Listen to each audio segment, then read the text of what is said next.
माथा टेका या पुराने तीर्थ में नहा ले, ऐसे डले डुहान लग जाएंगे।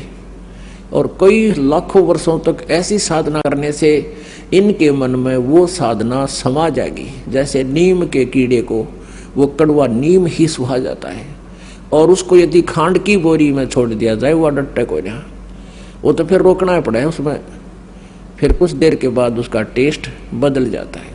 तो काल ने क्या सोची थी कि कलयुग में कह दूंगा कितने ले जाइए तुम्हें, और कलयुग में इनको ऐसे कर दूंगा, नारे नारे मजहब बना दूंगा। उसने अपनी सोच रखी थी, और देवी देवता की पूजा भी इतने आरूढ़ कर दूंगा, फिर ये सच्ची बात बताओगे कोई नहीं सुनेगा सच कथा को।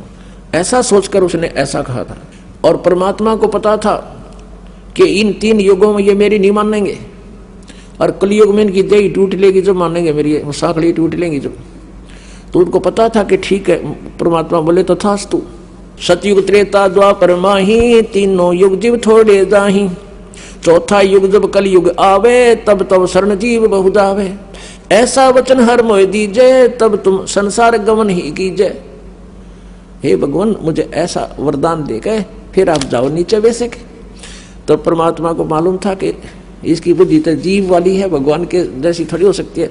अब कई भक्त कहते हैं कि भगवान ने इसको ऐसा वचन क्यों दे दिया, यो चौथे युग में हमने ले जाओ, पहले डे में ले जाते। हम पहले आवड़े गड्ढा ही न थे जैसे टकन के होते थे, हम वहाँ रहते ही थे। हम तो यहाँ कति कंडम हो लेंगे, बिरान माटी हो लेगी, पक्की जच लेगी, कहाँ सचमुच या तो भूडा लोक है तब यहाँ सीधे लटेगा ना। सतयुग में किसे सुख है कहीं जाओ कोई ना, मौज है, मैं भी भक्ति करता हूँ, ठाठ हो रहे मेरे। जैसे काल उदाहरण दिया था आपको, एक फाइनेंसर था, फिर बता दूं क्योंकि नए नए भगत आते रहते हैं। एक फाइनेंसर था रोहतक में, और हमारे भक्तों ने एक जीप फाइनेंस कराई थी। उससे शुरू में हमने स्टार्ट किया था परमात्मा का मार्ग। तो उसमें उसकी किस्त कैश का हिसाब कराने गए थे, तो बूढ़ा बैठा पा गया फाइनेंसर का पिताजी। चर्चा चल गई कि ताऊ जी तू भक्ति करो, ऐसे ऐसे हमारा भक्ति मार्ग है, हमारे गुरु जी बहुत बढ़िया साधना बताते हैं। उन्होंने कहा भाई बेटा हम भक्ति करें, बिल्कुल ठाठ कर रखी हमारे भगवान, जिन देवताओं को हम पूजते हैं मौज कर रखी मेरी। एक बेटा फाइनेंसर है, एक बेटा जज लग गया, और उसकी बहू भी, उसकी पत्नी भी जज है, और हमारे तो ठाठ कर रखे हमारे देवता ने। साल पाछा 2 साल पाछा पेपर में आई कि वो दोनों बेटे उसके जज और फाइनेंसर नर में डूब कर मर गए।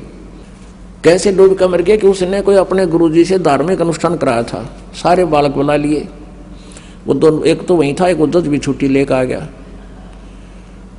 और उसने जो सामग्री बची होती है पर पूजा में प्रयोग किया हुआ तो बचा रह जाता है सामान, उसको नहर में डालने के लिए बबूत बबात जो होती है वो नहर में डालने के लिए कह दी। वो दोनों भाई नहर में विसर्जन करने चले गए। जवाहरलाल नेहरू कैनाल है रोहतक के बिल्कुल साथ में, बहर बहुत चौड़ी और गहरी है, और वो पक्की कर रखी है, स्लोप में उसकी पटरी है। वो उसमें वह फेंकी वह क्या नाम सामग्री जो ले रहे थे वेस्ट, वह पटरी पर पड़ गई, पानी तक ना पहुंची। एक भाई ने हाथ पकड़ दिया, एक हाथ पकड़ कर नीचे को गया, उसको नीचे सरकाने के लिए। वो भारा थे मोटे, वो थड़स गया पैर, वो पकड़ रहा था, वो भाई भी गिर, जज भी, वो दोनों उसका माँ नहर के अंदर। 3 दिन में लाश पाई थी, साल लाश पंप हाउस पर जाके पेपर में आई। फिर वो वहाँ भी गए भगत भाई, चल लिंक सा था, टक्कर मार कर वो बूढ़ा। और जो जज की पत्नी थी, साल भर शादी हुआ था, उसका बालक थे नहीं, उसने दूसरी शादी करनी पड़ेगी वहाँ करे के। तो यहाँ क्या बताते हैं कि अब परमात्मा ने पता था कि सतयुग में तो इसे सुख सबके होते हैं और इतनी आपत्ति नहीं आती। तो उस समय मानने कौन, अरे मनाई बूझ कर देख लो, तो फिर भी ना माने। तो अब ऐसी आपदाएं जब हम पर आवेंगी, फिर कोई प्यारा मित्र जाकर समझाओगा, फिर बुद्धि ठिकाना आ सकती है इंसान की। तो सतयुग त्रेता द्वापर में तो ऐसे सुख थे, साधना भी कर रहा था वो, और ये सोच रहा था इस गुरु जी से मुझे सब ठाठ हो रहे हैं। वो थे पूर्व की बैटरी चार्ज पूरे जन्म की, और जब वह डिस्चार्ज होगी एक कदम इतनी आपत्ति आ गई, अब टक्कर मार मार कर रो रहा पूरा परिवार, विनाश को प्राप्त हुआ।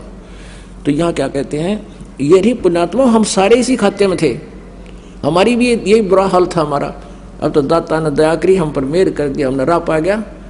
अब हम मालिक से दूर नहीं हो सकते, चाहे सारा संसार त्यागना पड़ जाओ, क्योंकि ये तो असंग जन्म हो गया। हमने चाहे कार है, कोठी है, चाहे 100 एकड़ जमीन है, ये तो हमारे साथ जावे को नहीं, हमारे साथ जाएगा ये साधना, ये भक्ति धन और परमात्मा साथ रहेगा, इससे हम दूर नहीं हो सकते। तो यहाँ वो बता रहे हैं कि किस कारण से 3 युगों में छुट्टी दे दी। सतयुग त्रेता द्वापर माही, तीनों युग जीव थोड़े जाही, चौथा युग जब कल युग आवे, तब तो शरण जीव बहु जावे। ऐसा वचन हर मोह दीजय, तब संसार गमन तुम कीजय। अब कबीर साहब कहते हैं, विनती तोर लीन में मानी, मोको ठगे काल अभिमानी। जस विनती तुम मो संग कीनी, तो सब बखस तो है मैं दीनी। परमात्मा बोले ठीक है, मैंने अब जैसे मजाक में करा, मुझे पता हो परमात्मा ने कि ये बकवाद कर रहा है, बोला भाई ठग लिया तूने मुझे, पर ठीक है तेरे को तथास्तु कर दिया। चौथा युग जब कल युग आवे, तब हम अपना अंश पठावे। कबीर परमात्मा कहते हैं कि जब चौथा युग आएगा, हम अपना एक अंश, अपना एक पुण्यात्मा, अपना बेटा, अपना बच्चा भेजेंगे वहां पर। चौथा युग जब कल युग आवे, तब हम अपना अंश पठावे। जेहि परवाना देह है, सत शब्द दे हाथ, सो जीव यम नहीं पावे है, सदा ताही हम साथ। अब परमात्मा कह रहे हैं कि चौथे युग में हम अपने दास को भेजेंगे और उसको एक ऐसा मंत्र दे देंगे, उसको ऐसा सत शब्द यानी वो सार नाम देंगे, जिसके पास सार नाम होगा काल निकट नहीं आ सकता। अब काल क्या बताता है कि ठीक है, जब नु कह दिया ना भगवान ने तथास्तु, 3 युगों में जीव कम ले जाऊंगा, चौथे युग में ले जाऊंगा, तब एकदम ने बोला ठीक है बेशक चले जा जोगदीत, कलयुग में बेशक से आ जाना, तब तक इनके साथ कैसा छल करूंगा वो वर्णन किया है। ए साहेब तुम एक पंथ चलावो, जीव उभार लोक ले जावो। एक पंथ तुम आप चलावो, जीवन को सतलोक पठावो। 12 पंथ करूं मैं साजा, नाम तुम्हारा ले करूं आवाजा। अब काल ने कहा बेसिक आजीव कलयुग में कबीर कबीर परमात्मा सतलोक सचखंड सतपुरुष की महिमा गाओगे, मेरे दूत भेज दूंगा पहले 12, और वो सतलोक सचखंड कहेंगे। जैसे काल श्याम ने राधा स्वामी की कहानी सुनाई थी आपने, एंड बैंड बक बक रखी उसमें, और सतलोक का ठेका ले रहे, ये काल के दूत हैं सारे। और काल ने पहले सुनियोजित षड्यंत्र रचना था, ये कह दिया था उसमें। 12 पंथ करूं मैं साजा, नाम तुम्हारा ले करूं आवाजा। 12 यम संसार पठाऊं, नाम तुम्हारा ले पंथ चलाऊं।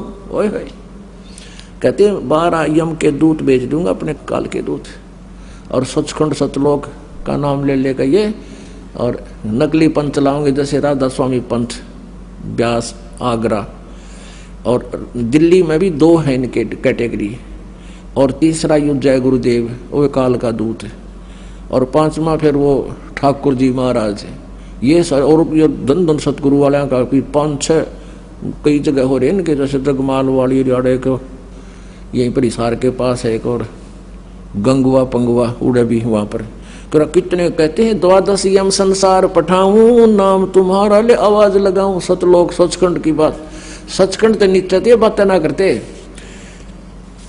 मेरा कोई ना कहेगा भी सचखंड के बारे में, वही सतनाम, वही सारनाम, वही सत शब्द, वही सतलोक, वही सतपुरुष, और वही सार शब्द है, और वही सचखंड वही हमारा शरीर। इसे तुम ऋषि मिले, संत मिले हमने। प्रथम दूत प्रगटे मम जाई, पीछे अंश तुम्हारा आई। काल कहता है पहले मेरे दूत जाकर ढूंढा ठा देंगे झूठे ज्ञान का, झूठी दुनिया को घेर के इकट्ठा कर लेंगे, और पीछे से तेरा अंश जाएगा।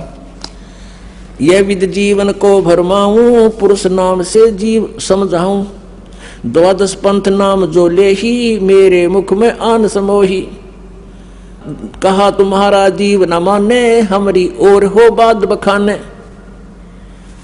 काल कहता है कि तेरा कहा फिर जीव नहीं मानेंगे कि ये झूठे पंथ हैं, झूठे पंथ हैं। कहते हैं हमारे पक्ष में खड़ा होकर और हमारी तरफदारी करके तुम्हारे साथ वाद विवाद करेंगे, मेरे भ्रमित किए हुए 12 पंथों के प्राणी तुम्हारा विरोध करेंगे झूठे ज्ञान के आधार से। और अनेक पंथ चलाऊं, वह से भ्रमित ज्ञान फलवाऊं। और भी नरे पंथ चला दूंगा। मैं दृढ़ फंदा रच कर बनाई, जा मैं जीव रहे और जाई। कहते देवल देव पासान पुजाई, तीर्थ व्रत जप तप मन लाई। कहते कलयुग में देवल देवता देव पत्थर की पूजा करवाऊंगा, तीर्थों पर व्रतों पर उड़ जा दूंगा, और यज्ञ होम और नेम अचारा, और अनेक फंद में डारा। यानी इस कितनी प्रकार के नकली साधनाएं चला दूंगा, और ये सब फंदे मेरे होंगे जीव को यहाँ फंसाए रखने में। जाओ ज्ञानी तुम जाओ संसारा, जीव न माने कहा तुम्हारा। और परमात्मा कहते हैं यो मेरा काम है, फिर मैं कैसे समझाऊंगा अपने बच्चों को, तू अपना काम कर लिया इतने खूब जैसे तू करना चाहता है। अब काल ने काल के दूत भेज रखे हैं, सचखंड कर इतनी मोटी मोटी किताब बनाकर एक गधे पर ना चल इतनी बना रखी है, और सारा मुझको पौड़ पर रखे। अब उनके द्वारा लिखी पुस्तक दास को मिल गई, इनकी सीडी बनाकर समाज में भेज दी कि ये ऐसा ज्ञान रखे हैं, और ये है असली ज्ञान जिन संतों ने भगवान देखा और हमारे वेद ग्रंथ सब प्रमाण देते हैं। तो परमात्मा ने कहा था कि जो मेरा पीछे था हंस जागा, वो तेरे नकलियां की सारी थ्योरी को समाज के समक्ष कर देगा, और उनकी नकली और असली की पहचान बताकर उनके ज्ञान की खाल उतार देगा। फिर वो पुण्यात्मा हमें पहचान लेंगे, उन नकलियों को छोड़कर अपना कल्याण करवा लेंगी। बोलो सतगुरुदेव जय हो।